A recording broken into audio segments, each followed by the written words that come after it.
Hello everyone! Welcome to Molehill Mountain episode 201. Andrew Eisen here. So got a little bit of a late start because my computer camera decided to not work. It said, nope, no, I'm not feeling it. So I had to reboot my computer, which for some reason changed the resolution that my camera streams at. So I had to go dig into the settings, which I rarely ever do, so I had to find it. Wasn't that hard. But I had to reset the resolution of my camera, then resize the image, because, you know, otherwise it would have been something like that, and nobody wants that. There we go. So, so all is good. Started 3 minutes late, but I don't have a whole heck of a lot to talk about tonight anyway, so... hello chat. Jordan says it took me 2 hours to get exchange done at Target. I'm all flustered and I definitely look forward to the stream tonight. Oh god, the pressure. Matthew says, I guess by the title, and he's referring to the title of this podcast, which is Eternal Noob, that some of the DLC bosses in Monster Hunter World are giving me issues, or should I say not meeting your playstyle.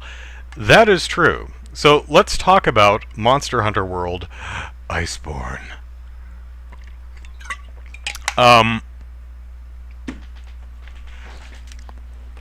It just actually occurred to me now that I have not tried Alatreon, not Alatreon, gosh no, Alatreon. I actually have not bothered to try Alatreon since I last talked about it. I should really go back and do that. I actually kind of got into a groove of just futzing around the guiding lands, and which is the post-game area, and just running around and just beating up monsters and flinch-shotting them in the walls, because there's very little funnier than doing that.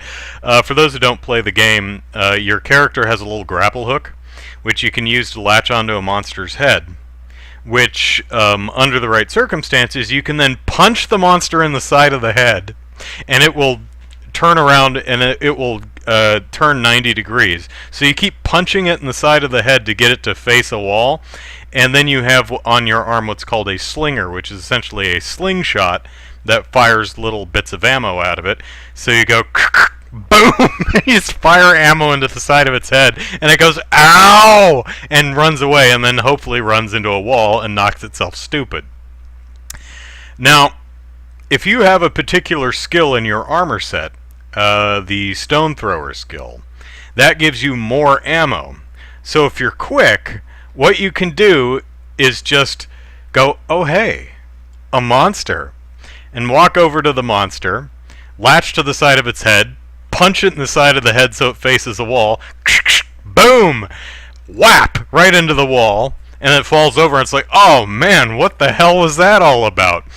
And then, because you have the stone thrower and you have additional ammo, you still have some ammo left in your slinger. So as soon as it stands up, you latch onto its face again and flinch shot it against the wall again. It's animal cruelty at its finest. PETA doesn't like it at all, but it does greatly amuse me. So Matthew mentioned, says, my last Monster Hunter World story boiled down to the fact that the endgame bosses require you to take them seriously. Yeah, and I'll talk about that in a bit. And by a bit, I mean right now. So, while playing the game this past week or two, I discovered two things. Number one, and this is going to be a little difficult to explain if you don't play Monster Hunter World, but bear with me. I will do my best to explain it. So, the weapon that I use is called the Charge Blade, which is a sword and a shield. Not to be confused with the sword and shield, it's a completely different sword and shield. Very technical weapon that allows you to do a super ultimate attack called the Super Amped Element Discharge. The weaker version of that move is called the Amped Elemental Discharge. No super. So, as you beat monsters on the head with your sword, you start charging up what are called files. And you can expend those in little explosive bursts by poking the monster in the nose. Now, if you have a lot of files, but your shield isn't charged, you do a amped element discharge. And what that does is it's an overhead swing with your weapon that will go kablooey with one of your files. However, if your shield is charged and you do that overhead slam, it will expend all of your files and go boom, boom, boom, boom, boom, boom. That's a super amped element discharge. Now, the thing about that super ultra attack right there is it takes a good 2.5 seconds to do. Because your character goes, okay, huh, huh, huh, nah. And by then the monster's probably moved and you're going to miss and you just expend all of your files and you're like, oh man, now I got to poke the monster in the nose a bunch to build up my files and try again. I learned just this week, this game came out 2.5 years ago, mind you, but I learned just this week that you can actually cancel the super amped element discharge into a amped element discharge. So you can start up that humongous swing that's going to expend all 5 of your files of energy, and then realize, oh crap, the monster moved, I'm going to miss, and if you pull down or backwards and press triangle on the gamepad, your character will cancel out of the super amped element discharge and just do a regular amped element discharge, which is 1, quicker, and 2, only expends 1 file instead of all of them. I really wish I had known about that 2 years ago! Not bitter. Seems like something that might have been in the instructions or in your hunter's notes. It is not. As far as I can tell, the game does not tell you that anywhere. I don't think I'm the first person to discover this, but yeah, that would have been nice to know. Instructions ain't just for weenies, you know. I've mentioned it before, but I don't think you should have to consult external sources to learn to play a game. I think the game should have all the information you need to play the game. I mean, I can play the game, I've been playing the game, but yeah, canceling out of an SAED into an AED, that would have been really useful to know, because whiffing one of those is heartbreaking. You're like, oh, so much work to build up my files and I missed! Now you only expend 1 file and it's like, okay, I missed, but I've still got, you know, most of my files. I can try again. There's a practice room in Monster Hunter World. There are hunter's notes, which essentially is a manual. As far as I can tell, that is not in there anywhere. Matthew says, to be frank, it's kind of shocking Monster Hunter World doesn't have a combo list like fighting games. It does, it's just incomplete. There is a moves list in your hunter's notes, but it's not complete.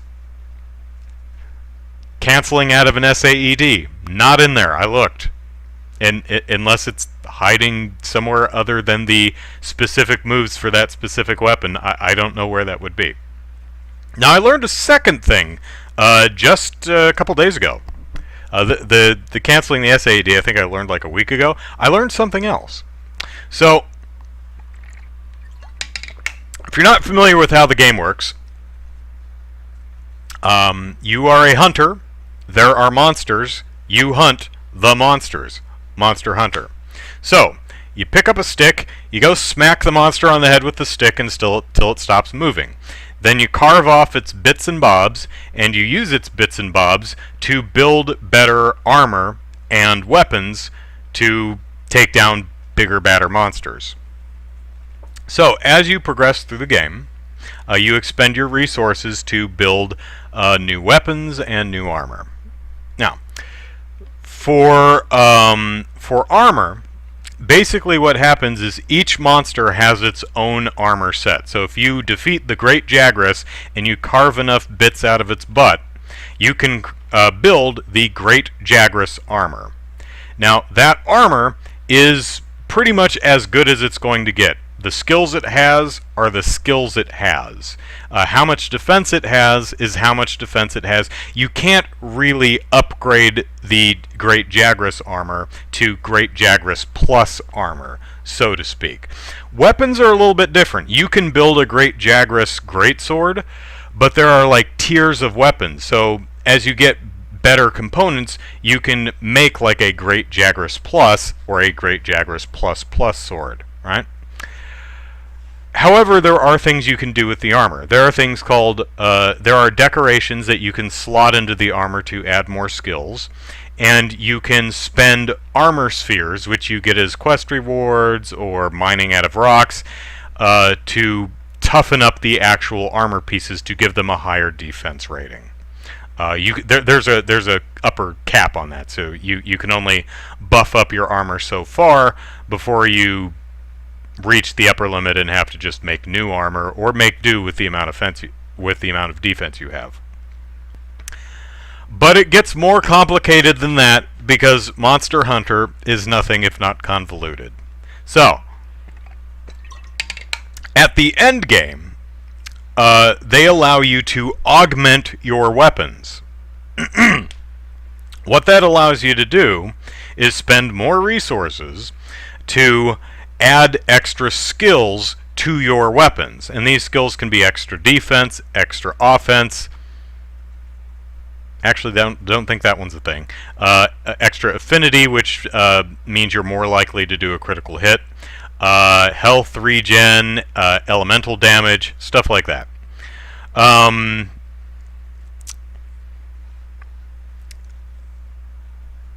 just learned, like 2 days ago, you can augment your armor too. Instead of adding like health regen or elemental attack or anything like that, augmenting your armor just removes the level cap, so you can dump more armor spheres into it and increase the defense rating of your armor pieces.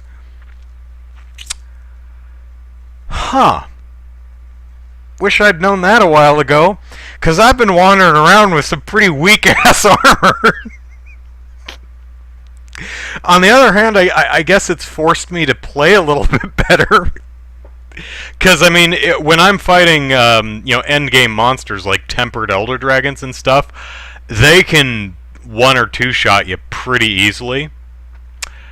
Now that I've learned that I can actually augment my armor and make it a bit tougher, now I can survive 3 or 4 shots to the face before I die. And that's comfy. That's nice. Now I don't have to rely so hard on defensive skills. I can actually stack some offensive skills and do more damage because I'm not going to die as easily. Now, to be fair, I'm going to guess that functionality was actually written in one of the update notes when the game goes from version 13 to 14 or whatever, and they have the little notes. I think I remember something like that in there, but what I read was, we have increased the level cap of your armor. So I went in there and dumped more armor spheres, hit the level cap, and went, great, got a little more defense. I must have, they either didn't say or I just overlooked where they said, oh, you can augment the armor to remove the level cap and just keep dumping sphere. There is another level cap, but yeah, adds an extra good 100 to your defense, so that is nice. And Matthew says, wait, you didn't know that? Yeah, I didn't know that. I did not know you could augment your armor. I knew you could augment your weapons. I knew you could dump armor spheres into your armor to increase its defense, but I did not realize until like 2 days ago that you can augment your armor pieces to remove the level cap so that you can dump more armor spheres into them. So yeah, I've been wandering around in some pretty soft armor, but I've looked damn good, so that's really all that matters, right? So now that I have appropriately dense armor, I should probably try fighting Alatreon again. Although the defense wasn't really the problem. It was just offense, really. I wasn't doing enough damage quickly enough. Well, I was, but this should make it easier. So I need to go play Alatreon at some point. Matthew says, seems like you missed something. Sounds like you missed a conversation or a tooltip. I didn't go back through the game. Actually saves the tutorials or tooltips, the thing you're referring to, in the menu somewhere. I didn't go back to look because whatever, I know it now. But my guess is the armor augmentation was actually mentioned. It just didn't click with me because they do with various updates. They did move the level cap. I think when they added like master rank Kulve Taroth, they like upped the level cap of the armor a little bit, or when they added like rarity 12 monsters, they upped the level cap of the armors, and I went, oh nice. At some point they probably said, yeah, you can augment the armor too, but you can't augment it in the same way that you can augment weapons, and I knew that, so I probably just got that backwards in my head. It's like, oh, you can't put health regen or elemental boost or affinity up or defense up or whatever on your armor like you can with weapons, so you can't augment your... So augmenting the weapons means something different from augmenting the armor, which means something different to upgrading your armor. So... what did Jordan say? Jordan said, I've been feeding an addiction for the PS2 as of late, and there's a Monster Hunter game on the platform I may get around to. Yeah, there's a couple, yeah. Chaos, I'll get to yours in a minute. So, I actually tried playing Kulve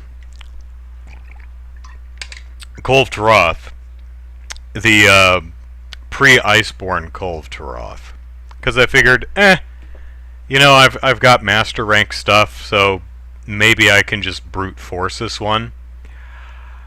And you can, but it takes a long damn time. It is really, truly, honestly designed to be played with multiple people. Because you can do it by yourself, but it's a really boring slog. I basically left the console running all night and spent probably a solid 4 hours over a period of 10 just doing that hunt over and over and constantly increasing the threat level or research level or what it is to progress that quest. Because basically, as you do damage to the monster and you collect its tracks and you pick up its bits, you earn research points, and the more you earn, the further that fight progresses into new areas. And at some point I just got bored and I turned it off and I went to sleep. I got up the next day and the whole quest reset and it gave me some rewards, and I'm like... So it was probably... doing it by myself, it was like... let's see, maybe 10 or 12 solid quests to actually progress that thing to a point where I might have been able to beat it if I played particularly well. So I taking that knowledge, I tried the Safi Jiva quest, another one that's supposed to be done with other people online, and that one's built in a similar manner in that the more you play it, the more the energy to... There's 3 levels, and as you play it, the energy bar for level 1 drops, and then the energy bar for level 2 drops, and then the energy bar for level 3 drops, and by that point, you've got the enemy cornered and you can beat him. In my experience, playing the monster for 20 minutes only drops the level like maybe a 10th, if that. And I looked at that and I went, oh my god. So we're looking at 3.5 hours per level. We're looking at a solid 10 to possibly 12 hours to grind that. No.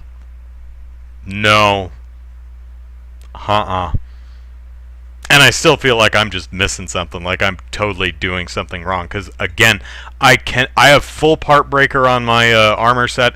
I cannot get anything on that damn thing to break.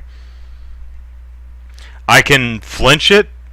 I can flinch it over to an area and drop some rocks on its head. But I spend the entire 20 minutes tenderizing and focusing on one part. I have end game equipment.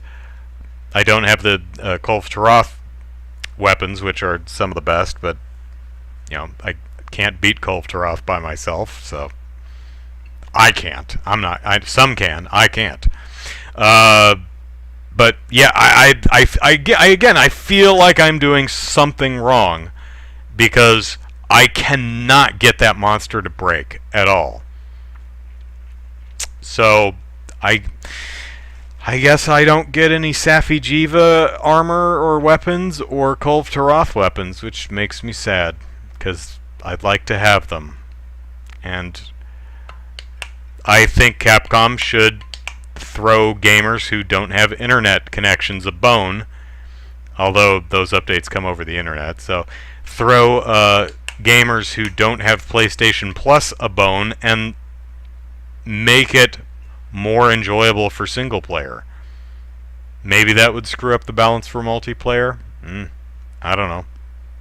But it's a bummer because I'm not going to buy a month of PlayStation Plus, which I don't want and don't want to pay for in order to play the game in a way I don't want to play it, just to get some items in a game that, I remind you, I already paid full price for the base game and the expansion. To me, I feel like I earned everything in the game. And I suppose you could argue, well, it is possible to solo it, get good.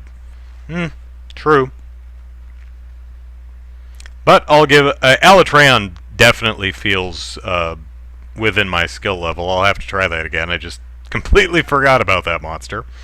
And then we've got Frostfang Barioth coming in a week or so. I think it was like August 7th. So that's just another monster, so that should be fun. I remember I first fought Alatreon in Monster Hunter 3 Ultimate, I think. And I believe I forgot to save the game after I beat it. And that thing was a pain in the ass. And I finally beat it. And then I remember going back later and looking. I'm like, why do I still have no kills for that monster? Oh my god. Did I not save the game? Andrew, dude. So Matthew says it's also a game both designed and marketed as co-op, but also, with the exception of 3 monsters, is completely doable with solo play. And in fact, a lot of the story gets in people's way of multiplayer because you actually do have to play the game. You have to play through the story yourself before you can actually do those missions in multiplayer. So, for Zor Magdaros is a siege quest, completely doable by yourself. Even some of the stuff in the earlier games, like Gen Moran or C Deus, however that one's pronounced, completely doable by yourself. Even though they're siege quests, and you know, it's supposed to be done with a team, but you can do it by yourself. It's fine. I don't like... Number one, I really can't stand monsters who just up and leave when they get bored of you. It's a video... I get that that's maybe realistic behavior, but it's a video game. If I'm fighting a monster, that fighter stays until one of us is dead. I can't tell you how many times... I was actually playing the game last week, I think.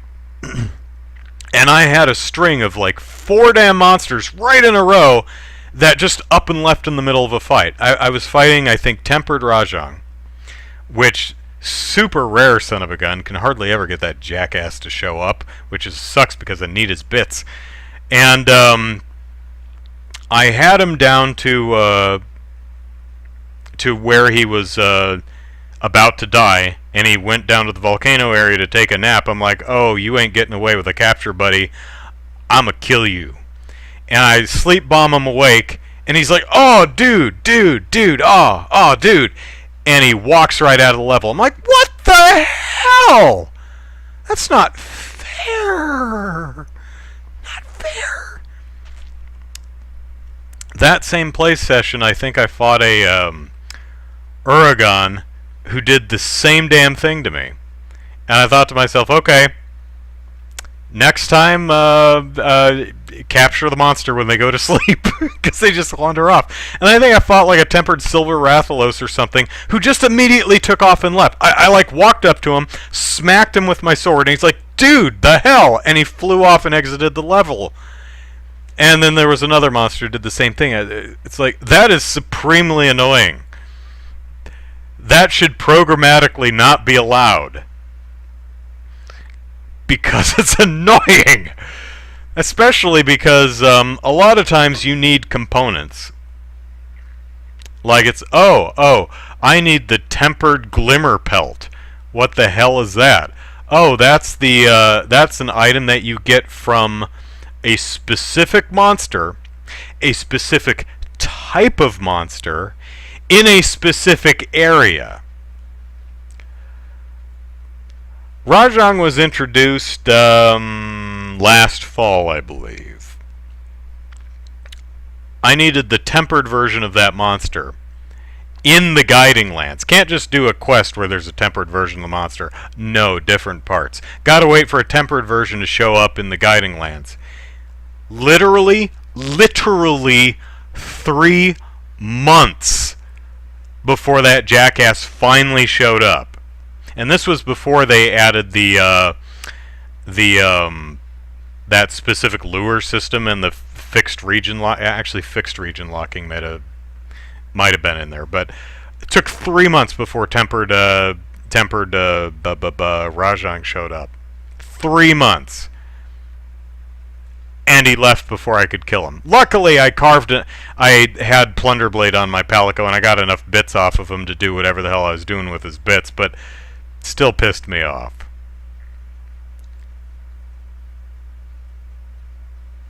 Matthew says it's the equivalent to an enrage timer. Would you rather an insta-kill instead?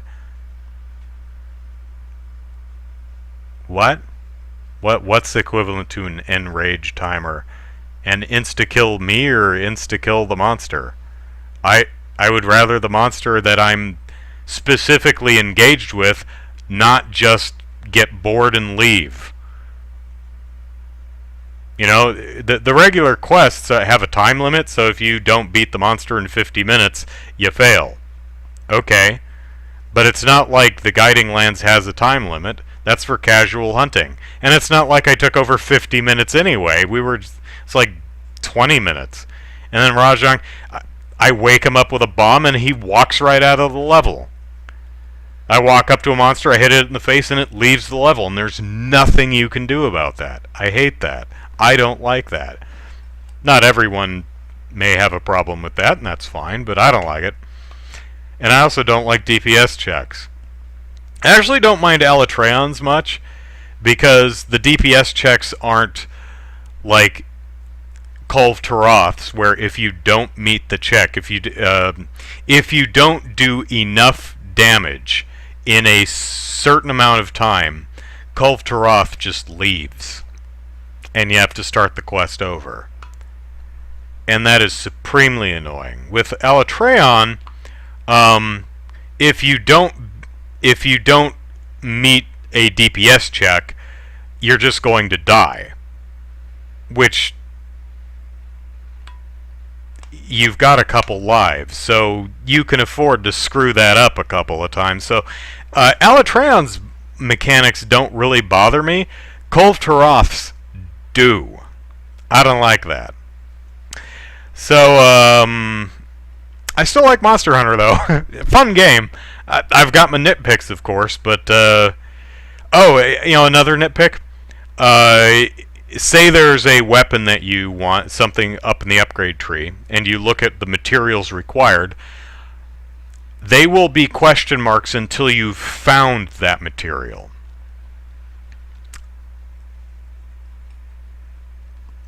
I don't agree with that. Because, say there's a sword I want, and there's a big old question mark on one of its components. Great, I have no idea what I need to do, what monster I've missed. Because not only do you have to fight every single monster, you have to fight tempered versions of each monster, but also tempered versions in the guiding lands. And hell if I can remember which ones I've fought tempered versions of where. I don't know. So I actually did find and download a spreadsheet so I could actually look and see what the hell the components are and who drops that component and what version and where. It's like, oh, a smoldering tail ridge. That sounds like a glavenus. Is that the acidic glavenus?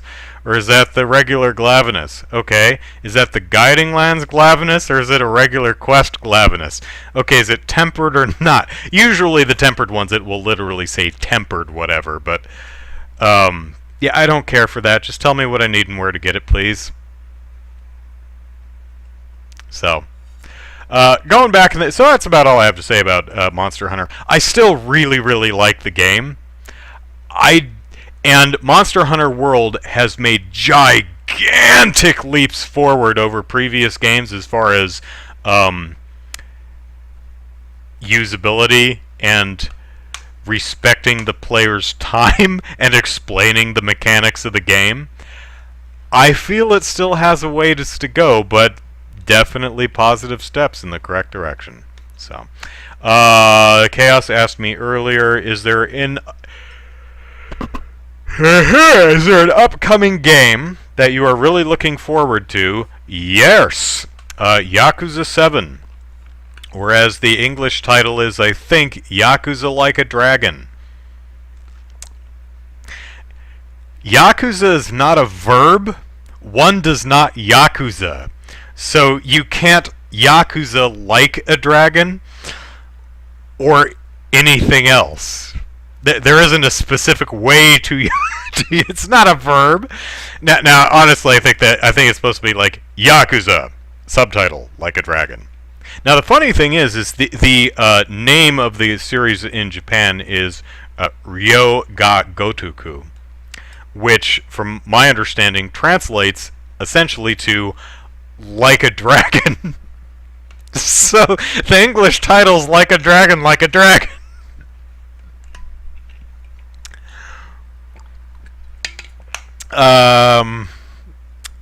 In Japan, it's actually called Ryoga Gotoku 7 because it's the one that follows 6. But it does it has a new protagonist, so I guess they just decided to do a fresh start and call it Yakuza Like a Dragon. Which, fine. But yeah, I would say that's currently my most anticipated game because I really, really, really, really, really, really love that series. One of my absolute favorites. I can't say I really, really, really, really like what Sega / Ryoga Gotoku Studios is doing with all this digital pre-order, different versions of the game horse poop. I really don't like that. But since I'm a physical dude, in that I like buying the physical version of the game when possible as opposed to a digital version, and there's only one physical version, I don't have to worry about it too terribly much. And most of the crap that is in the the various tiers of digital versions is just like, if you get the special hero edition, we'll give you some extra XP that you can spend on skill points and stuff. Whatever, I'll just grind it out in the game. That kind of stuff. Or we'll give you some extra healing items to give you a head start. That's nice, whatever. It's not worth an extra $30. Here's some extra costumes. Now that stuff I like. I like aesthetics. They make me happy. I like costumes. I don't like missing out on that stuff. But,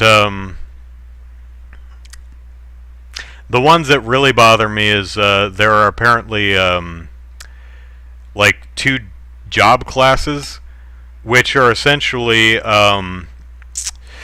the game works like the fighting system works like an RPG, where you can switch classes, which switches up your move set. And apparently 2 of those classes are locked behind some version of the digital pre-order. I imagine it will be sold separately via DLC at some point, but really, don't do that. Nobody likes that. Nobody likes that. Just don't do that. Don't do that. Don't do that. Everyone hates that. Don't do that.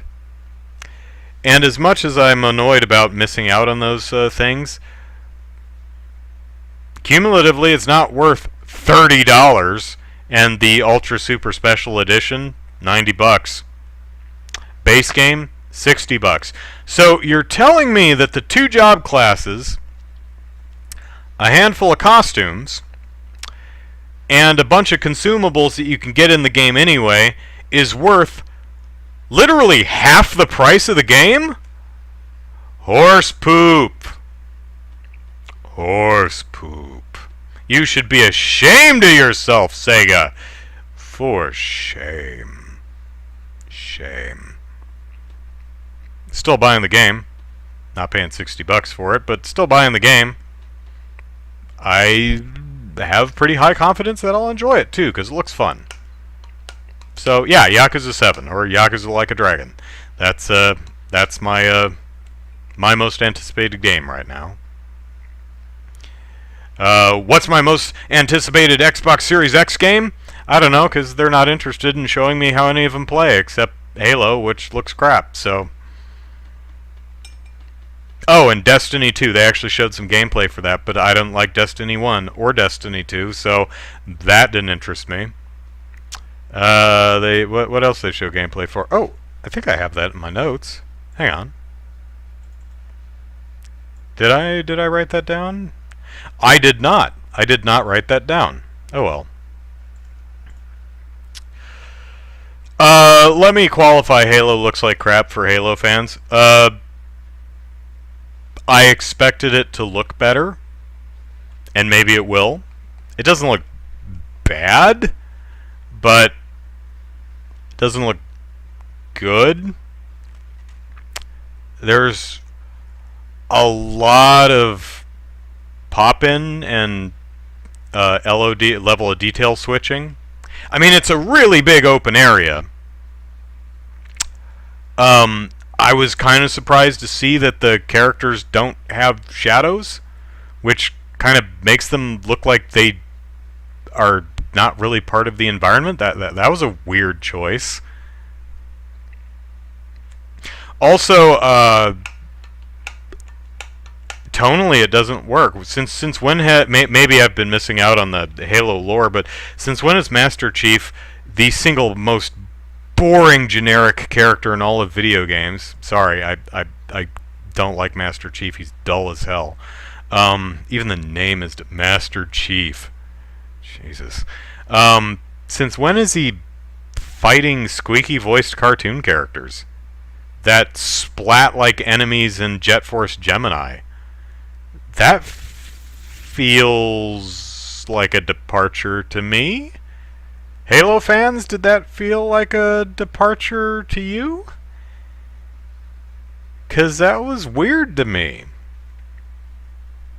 Anyway, point is, Yakuza 7, looking forward to it. SO Beast doesn't like the guiding lands.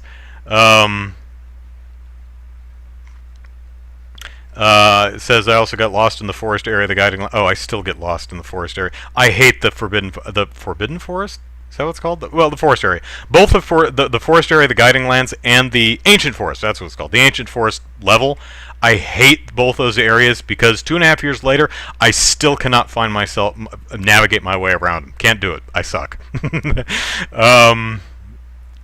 Matthew says that makes sense narratively. You have never been there. Don't remember what that was in response to. So, sorry. If that was in response to not knowing what materials are needed for a particular sword, yeah, but I don't care because it's annoying.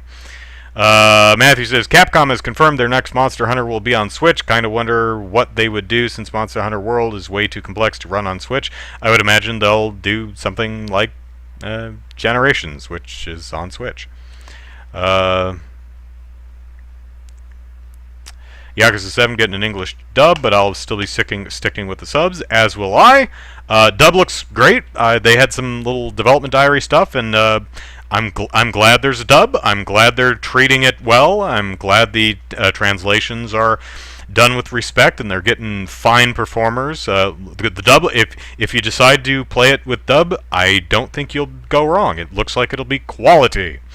I too will be sticking with the original language track because, for me, if I'm playing a game about Japanese people in Japan speaking Japanese,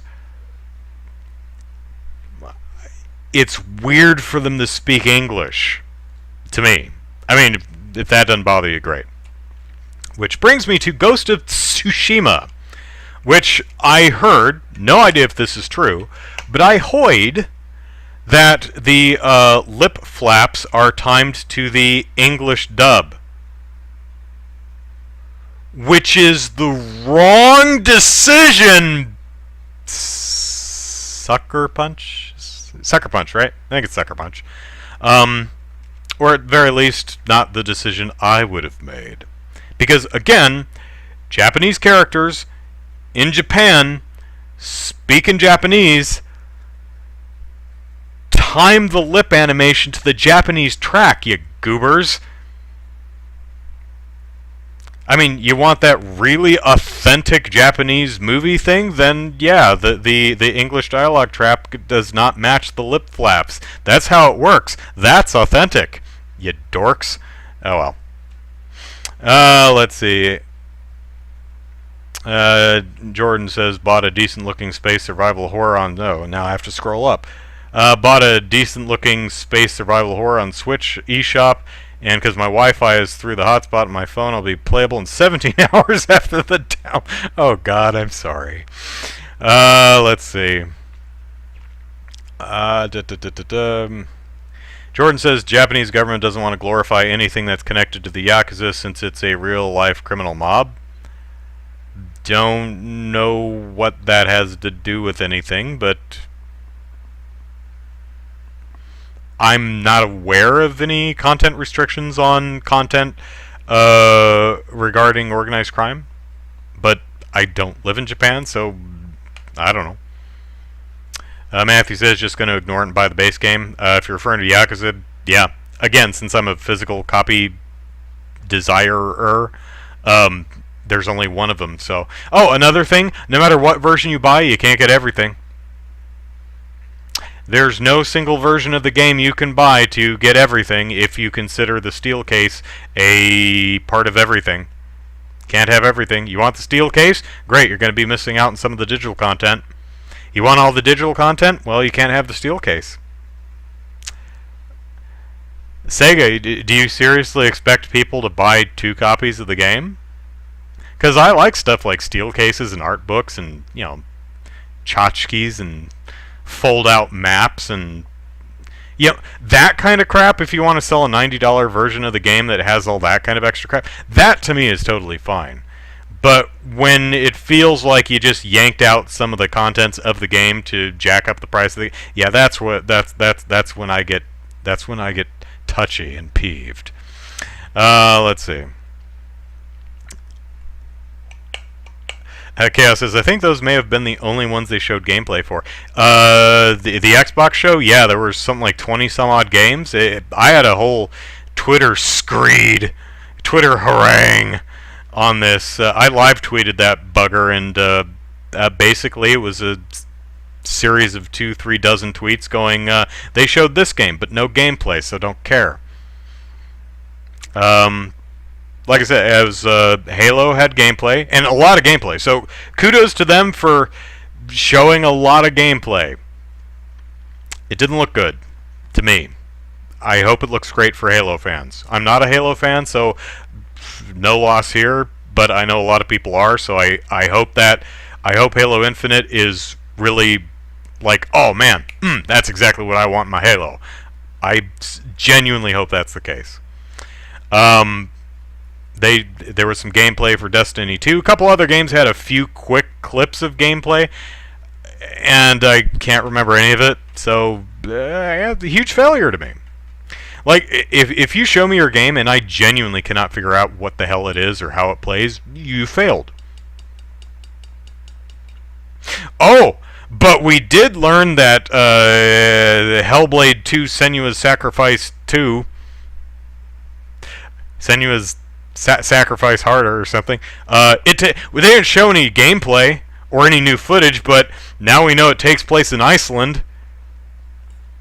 Oh wow! Golly, that now I'm more hyped. Seriously, you guys had nothing to Ninja Theory, right? You guys had nothing new to show? Not a thing? The console comes out in like 3 months. How do you not have anything to show? How do you have nothing to show at this point? I mean, pandemic and all, I hope everything's okay, guys. I mean, if you ain't ready, you ain't ready. But as the person with the money, doesn't inspire confidence. And again, global pandemic, I need some confidence if I'm going to be dropping hundreds of dollars on your damn console. Maybe that's just me. Let's see. I should go to a console press event with a t-shirt that says gameplay, question mark. Flagship Chaos says flagship title, and it has been in development for 5 years. It should look way better. In fairness, Master Chief is his rank. Is it? Honestly, I did not know that. I thought his name was Master Chief, but it's Master Chief Dave or something. Okay. No. It's John, isn't it? Tell me Master Chief's name. I bet $20 that I'm not paying to anybody. I bet Master Chief's name is John. He's that dull and unimaginative. His name has to be John. Someone in the chat, tell me what math. Oh my God, it is John. That's how bland and boring that character is. His name is literally John. Master Chief John. Jesus. I'm sorry, Halo fans. I don't like your series. I never have. I don't think it's bad. I've never disliked Halo. I just never thought it was that good. I played Halo before it was popular. And I played it and I was like, it's fine.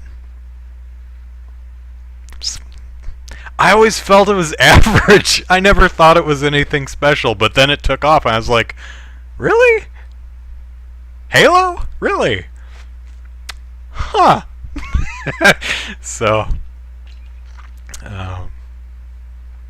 Master Chief John.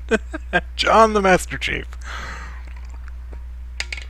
Oh, Jesus.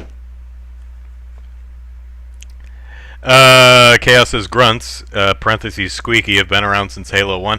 I honestly don't remember any really cartoony voiced characters in Halo 1. The only one I've actually played any of. Maybe I blocked it out. I don't know. Jordan says, soon enough we won't be able to call him Master Chief because Master refers to slavery and Chief refers to proprietation of data of Americans. No. I mean, the word, neither of those things are true. At least I don't know about the etymology of chief, but master definitely does not exclusively refer to slavery. But aside from that, Master Chief just sounds dumb to me. So, Matthew says Sucker Punch is Western studio, so not shocked. Oh, I'm not shocked either. It's still the wrong choice regarding timing the lip flaps to the English dub rather than the Japanese dub. It's just the wrong choice. Objectively. Still a great game, though. Don't know which game you're talking about, but that's the problem with being behind in the chat. Let's see. Matthew says they do it in their native language. Seems like Sega are finally treating Yakuza like a big franchise. Kind of surprised about that in a good way. And the game in question won't be out till 2022. What? Wait, what? I don't know what game's not going to be out till 2022. Oh, Ghost of Tsushima is a great game. Yeah, looks fun. I'd look forward to trying it out sometime, even if the lip sync won't match, which annoys me. But oh well. Chaos says, after say the game of chicken that Sony and Microsoft are playing regarding price and release date is getting tiresome. Yeah. Gonna have to reveal them prices and launch dates eventually, folks.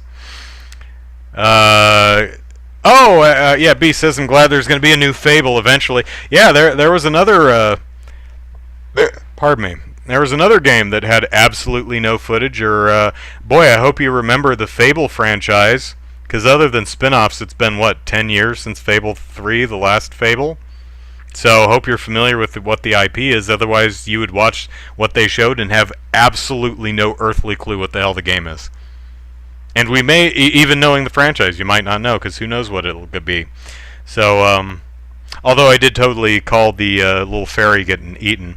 I was watching the thing, I'm like, oh, she's totally getting eaten by a bird or something. Ended up being a toad, but close enough. That made me happy there for a moment. Matthew says, to be frank, it's the first decent console shooter. What, Halo? I very much disagree with that. GoldenEye, Turok, Perfect Dark, if you consider that a different game, which I do.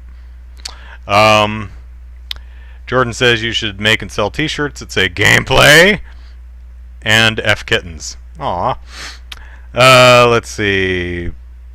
Oh, Hellblade Senua's Sacrifice won't be out till 2022.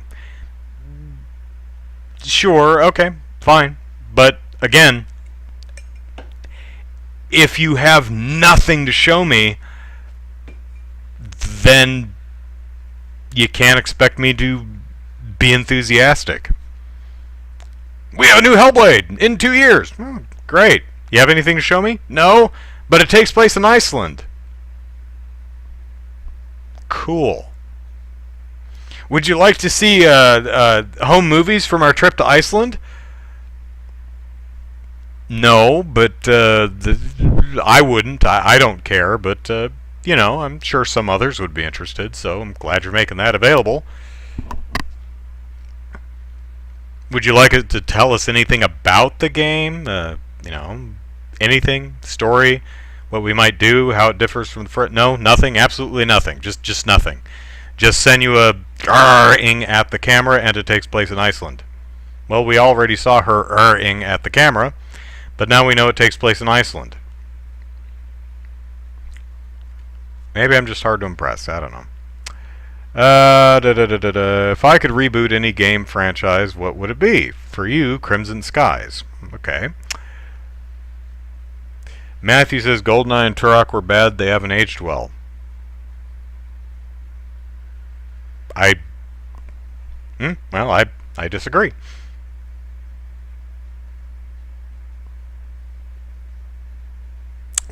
Jordan, what I said in the video was so effing fluffy. I didn't say F kittens or effing kittens. I said so effing fluffy.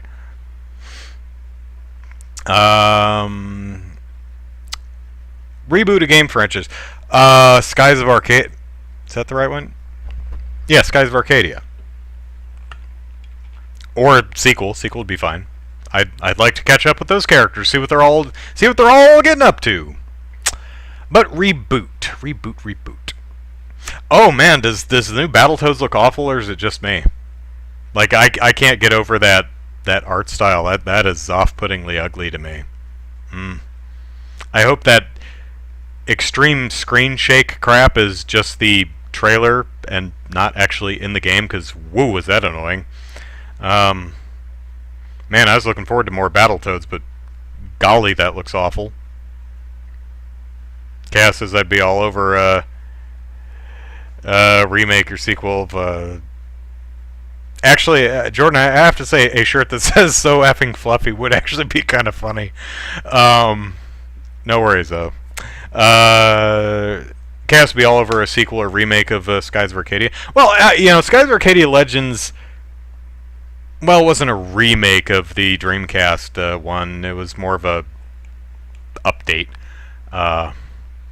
They dialed down the. They added a little bit of content, dialed down the random encounter timer, and it was good. Golly, what? Look to my shelf of games for inspiration. You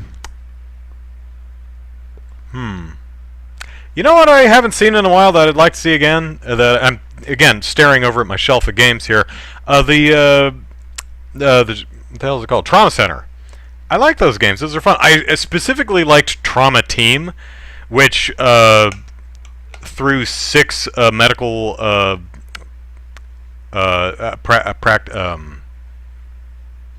disciplines in one game, because the regular Trauma Center games you play a surgeon who does surgeries on people who need surgery. In Trauma Team you play a surgeon, a GI specialist, so a colonoscopist kind of person, bone person, I forget what the job title is, a diagnostician, a morgue person, person who does autopsies, and a emergency response person. Really liked that game. Thought that was a lot of fun. Matthew says, rumor has it Sega lost the source code to Skies of Arcadia. That's why it hasn't been re-released. Ah, new Lunar and Grandia. Okay.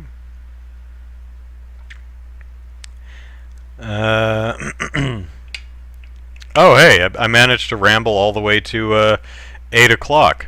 And I didn't even talk about The Pool, which was a movie I saw this week, which is about a dude who gets trapped in a really, really, really deep swimming pool, like an Olympic diving swimming pool that's like 5 or 6 meters deep. And he gets trapped in the bottom of it with a crocodile. So it's one of those one-location thrillers where he has to survive a smallish space with a crocodile. And I really liked the movie. There are a bunch of things in the movie that it's streaming on Shudder if you want to watch it, but there were a bunch of things about the movie that I found hard to believe, which I can only suspend my disbelief so far. But I still overall really like the movie. For example, the pool that he gets stuck in, again, is like a 5-6 meter deep Olympic diving pool. Okay. But, so what happens is, he's floating, he's floating on the pool. They did a Photoshop in the pool, actually, underwater. And he's like one of the last crew there, and he's just floating around on a raft. And a guy says, hey, we're draining the pool, so make sure you get out of the pool. And he goes, okay. Then he falls asleep, and he wakes up. The pool's half drained. He can't get out. Okay. So are there actually pools that deep with literally no way to get out of them? I don't really care if there are, because the premise of the movie kind of depends on it. But I actually did look around. Like when I first saw it, the theatrical movie that released a couple of years ago, I was like, okay, storm drains are not that big. I've seen storm drains. Storm drains aren't that big. Then I looked it up online, and okay, yeah, some storm drains are literally that big to drag a small child into. Okay, so perhaps there are pools that do not have shallow ends and do not have built-in ladders, which seems kind of unsafe, seems kind of impractical too, because what if you need to clean it or retile it? You got to bring your own ladder, I guess. I actually did look around online, and I could not find a pool, one of those really deep diving pools that did not have a shallow end other than one. And This one had ladders, but they only went down like a meter. So you could get trapped in that one, looks like. So they probably do exist. I imagine in several countries it would be illegal. It feels like there should be some regulating body that would ensure that there's, some way to get out of a really deep hole. But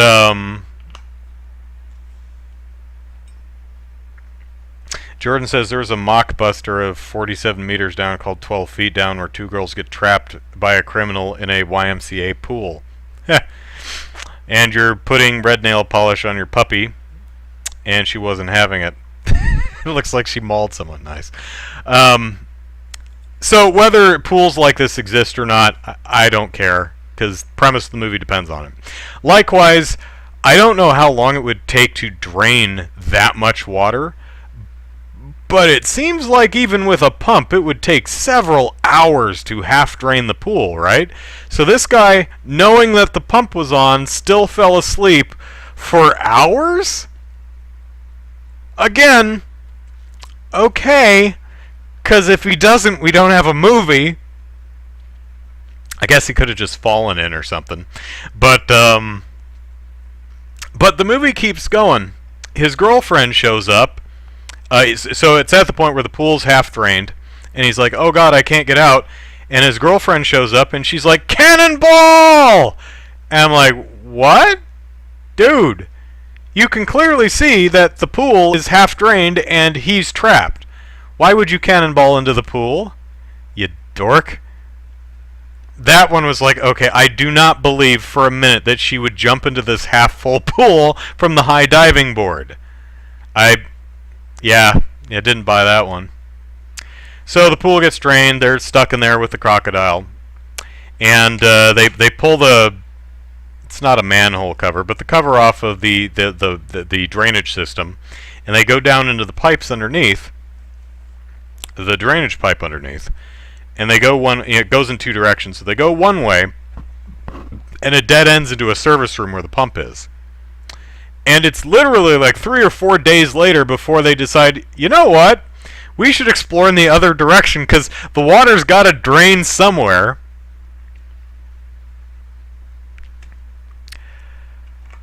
So eventually he does explore the other direction, and he pops up into the other pool on the other side. And he's like, no! I'm like, keep going. Water got to go somewhere. Keep going. He doesn't. Well, he's starving to death. He has insulin. He's out of sorts, I suppose. But still, I mean, on day one, I would have explored both, because the water's got to go somewhere. I mean, even if there was like a grate on one side and he couldn't get it off, that would be fine. So the girlfriend gets trapped in, she's hiding in the pump room. And he says, block the pipe entrance with this barrel. She says, okay. Well, it starts raining, and the pump room she's in starts filling up with water. And she waits until she's submerged into like 4 or 5 feet of water before she even tries to unblock the drainage pipe. At which point she can't do it. You know, all you really need to show is one scene where she just couldn't get the damn barrel out of the pipe. It just got jammed. Because now she looks like an idiot who just waited until it was too late. Just sat in the water. Just sat there with her butt in the water and let the water get up to her chin before she decided to try anything. Again, you know, hungry, delirious maybe. Also, I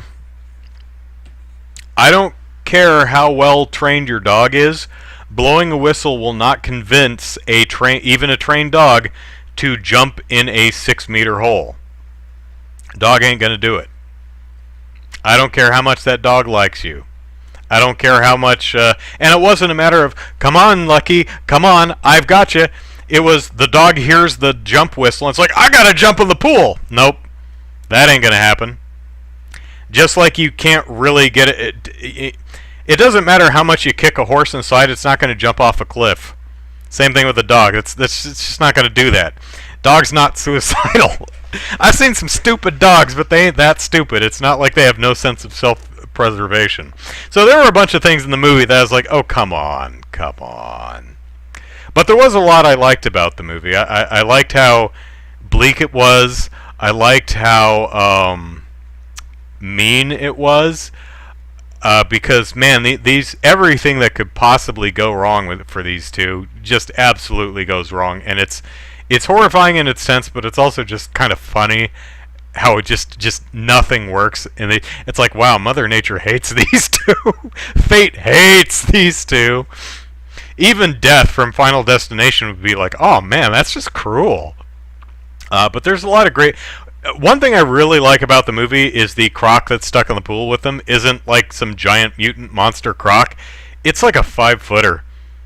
It's, I mean, it could kill you, but it's not like it's not like a 30-foot croc. It's not like the Lake Placid croc or anything. It's just a regular 5-footer. It's fine. He actually grabs it by the it crawls over to his girlfriend at one point, who's sleeping because she actually fell into the pool, because he's like, no, don't dive, and she's like, oh, okay, and she falls backward, hits her head on the diving board, so she's got a concussion, so she's sleeping it off, and the croc is like, oh, free snack. He's like, no, you don't, grabs it by the tail and throws it. It's pretty great. So I don't know if it's on Netflix. It's on Shudder. That's the service I watched it on, but worth watching. Depending on your tolerance for some grisly, depressing stuff, but fun premise. I thought well executed. I would critique the film in one regard. Well, in another regard, though. You might say, okay, well, thematically, what is the movie saying? What is the point for this character to go through this harrowing trial? Okay, so his girlfriend is pregnant, and the idea I think they were going for is this ordeal was a way for this guy to prove to himself that he's worthy and capable of being a father. Because he's afraid that he's a screw-up, he doesn't have a lot of money, he doesn't have a lot of prospects in life, he is terribly afraid that he can't be a father, he's just not going to do it well. And, well, I mean, if you can survive 7 days in an empty pool with a crocodile, I think you can raise a kid. So I think that's what they were going for, is this kind of trial by fire, proving to yourself that you can do it, you know? Unfortunately, it more comes off as less, I don't think I'm capable of raising a child, and more, I don't want a child, so I'm just going to use the excuse of, I don't have a good job, I kind of suck at things, you know? It feels more like he just doesn't want a kid and he's using his incompetence as an excuse, which I don't think is what the movie was going for. I think it was really, you know, prove to yourself, you know, oh no, I can't have a kid, not because I don't want one, you see, but because I just don't think I'd be a very good father. And I've proved I can do it, I can have a child, if we survive. So, I don't think that the point of the movie was as solid as it could have been, but still, I was entertained, and I'm glad I watched it. Let's see. Jordan says, at this point, the next blockbuster thriller is going to be about someone accidentally locking themselves in their own car. Well, Cujo is kind of close to that. I mean, she doesn't accidentally lock herself in her car, but she does lock herself in her car, and that's where a good bulk of the movie takes place. Pretty good movie, too. I quite like Cujo. Did I read the book? I think I did. Yeah, I did. Yeah, I did. Because I think the kid dies in the book. I think the ending's a bit different in the book.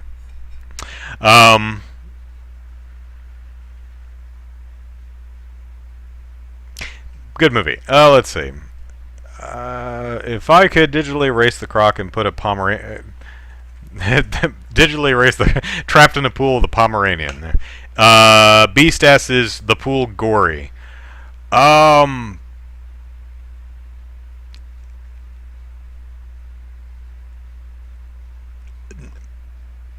Not especially, but there is definitely a great deal of bodily harm that happens. I'll give you one early example for anyone who wants to watch it. He tries to climb out of the pool and breaks a fingernail backwards because he doesn't really have much to grip on. So, while no one gets ripped in half by the crocodile and guts splayed everywhere, people get injured in ways that are going to make you go ooh, So there's some imagery and suggested bodily trauma that is definitely going to, that is quite likely to make you wince. And there are things that happen in this movie that will probably not sit well with some viewers. So viewer discretion is advised. Yeah, I recommend it. I think it's worth a watch. Jordan says a reboot of Cujo's in the works. I had not heard. It's going to be called Cujo, Canine Unit Joint Operations, so Cujo versus a SWAT team. Sounds kind of like that Lance Henriksen movie, Man's Best Friend. I think Ali Sheedy's in it, too. Kind of like that movie. So, 8:15, I think that's enough for the podcast tonight. Join me tomorrow at noon Pacific Standard Time. Oh, I do want to hit one thing before I leave. I have a complaint, and you're a captive audience, so I want to reboot a Silver Bullet. Okay. Tomorrow we're going to play Killer is Dead. So, it's from Grasshopper Entertainment. The fine folks who brought us Killer 7 and Travis Touchdown, what's his face, No More Heroes. So good old Suda 5-1. So I'm looking for perfect narrative cohesion and coherence. I expect we will get that tomorrow. So join me at noon Pacific Standard Time tomorrow, and we'll play a little bit of Killer is Dead. And I have about an hour and 43 minutes until San Diego Gas and Electric shuts off the power for 6 hours. They need to upgrade some stuff, and they said they have a planned outage for 6 hours starting at 10 p.m., and honestly, I would have really rathered it happen during the day.